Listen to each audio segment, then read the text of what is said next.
Hey, I'm Adam Thompson. In the workplace and in life, we're going to get hit with problems that seems like there's no answer. Well, luckily, our best mate Tom Hanks is on hand to show us what we can do. Let's get into it.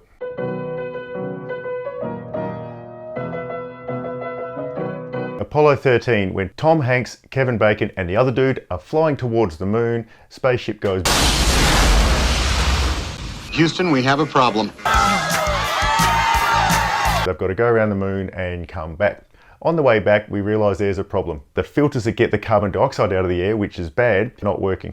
So Gene Kranz, the legend of mission control, naturally says, what about the scrubbers on the command module? In other words, can't we use the ones that are on the bigger part of the spaceship? But the answer is... take square cartridges. The ones on the limb are round.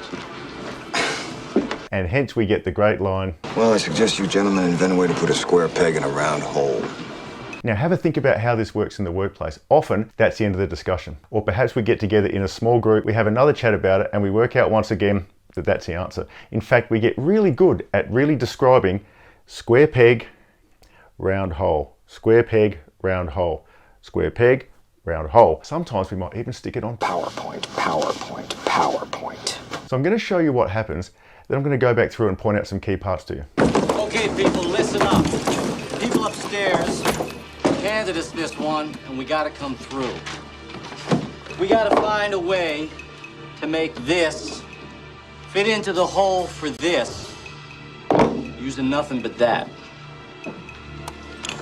Let's get it organized.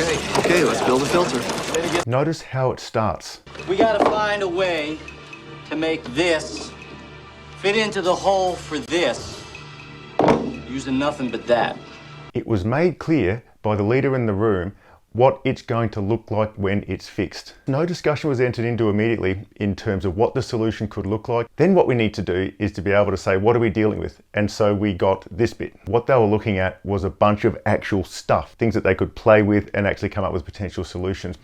In your industry, you might not have that. So what instead we have are the various angles, views, thoughts, feelings of the people in the room.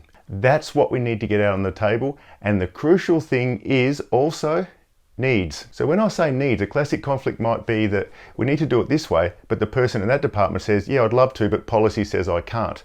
And then we might get frowny at them or wish that they could change. But instead, let's put the need on the table that they need to follow policy. Maybe someone else's need is to say we can't go over budget. And in the same way we're saying that we're going to find an answer to this, square peg, round hole, we are actually going to take into account everyone's needs and everyone's views. Now ask yourself, would the engineers have started trying to come up with a solution without having everything available on the table? Of course not. That's the job of the group, is to get all the angles, all the things out on the table. You can chuck that stuff up onto a whiteboard. And now what you're doing is bringing concepts in the mind actually out onto the table. And then what do?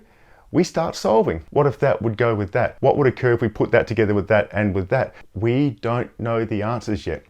We are surfacing the solution in the discussion. The answer that comes out most times seems really obvious. Check out what they come up with. Let me give you some steps. Brilliant.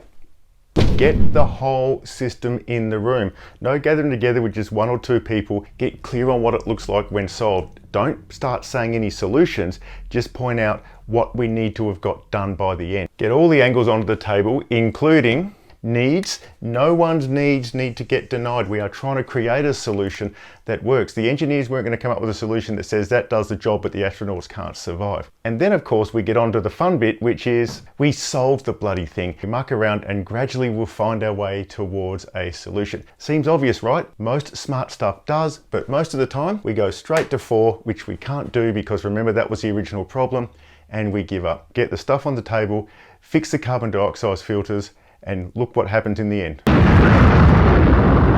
Actually this. See you next time.